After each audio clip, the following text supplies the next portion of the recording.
Commander Zethkal studied the surveillance feeds with growing frustration. 3 standard cycles had passed since they'd captured the human, and their prisoner remained unbroken. The creature sat in his containment cell, performing strange ritualistic movements, pushing his body up and down against the floor, supporting his weight with his arms in repetitive motions. "Increase the gravity to 2.3 standard," Zethkal commanded his subordinate. "Let's see how long he maintains this behavior." The Vorthak had conquered 17 species across 4 sectors. Each one had eventually submitted to their superior technology and overwhelming force. Humans were supposed to be no different, a primitive species that had barely achieved interstellar travel before the Vorthak fleet arrived at their homeworld. Yet this one human defied all expectations. Lieutenant Krekstar activated the gravity controls, watching as the field intensified around the human cell. Most beings would collapse under such pressure. The human simply adjusted his stance and continued his exercises, sweat beading on his strange, furless skin. "Fascinating," Zethkal muttered. "Double the guard rotation. I want 4 sentries watching him at all times." What the commander didn't anticipate was how those guards would react to their unusual prisoner. Sergeant Vixtel had drawn 3rd watch duty, the punishment shift reserved for minor infractions.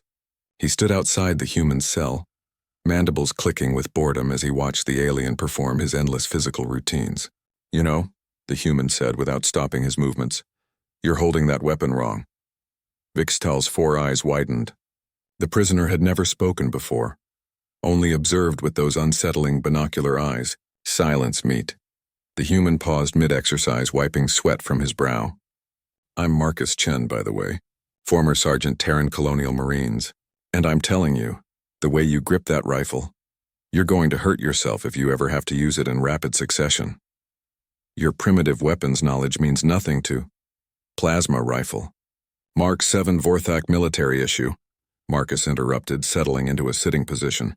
"Fires concentrated energy burst at 1/200 meters per second. But see how you're holding it? Your primary grip is too low on the stock. When the plasma chamber cycles, the recoil is going to throw off your accuracy by at least 15 degrees. Vixtel looked down at his weapon, then back at the human. "How do you know our weapon specifications?" Marcus smiled, an expression that still unnerved most Vorthak. "We've been fighting you for 3 years. You think we haven't studied your equipment? Here, watch this." The human stood and mimed, holding a rifle, his empty hands positioned in perfect form. "Primary hand here, secondary support here. When you fire, the weapon's natural recoil will push straight back into your shoulder instead of up and to the left. Try it." Despite himself, Vixtel found his grip shifting to match the human's demonstration. Word spread quickly through the guard rotations. The strange human prisoner wasn't just enduring their attempts at breaking him. He was teaching them things. Combat techniques, weapon handling, strategic thinking. Private Theknor approached his first shift nervously, having heard the rumors. He found Marcus doing something called sparring, shadowboxing against invisible opponents with fluid, precise movements. "You're new," Marcus observed without breaking rhythm. "Let me guess, conscripted from one of the farming colonies?" Theknor's mandibles twitched in surprise. "How did you—" "Body language. You hold yourself like someone who's never been in real combat. It's not your fault. The Vorthak military doctrine doesn't really prepare soldiers for actual fighting, does it? Just intimidation and overwhelming firepower." "We are the most feared military force in the sector," Theknor protested weakly. Marcus stopped his exercises and fixed the young guard with an appraising look. "Tell me, what do you do when an enemy gets inside your weapon's minimum effective range?" Theknor opened his mouth, then closed it. In all his training, that scenario had never been addressed. "Exactly," Marcus said.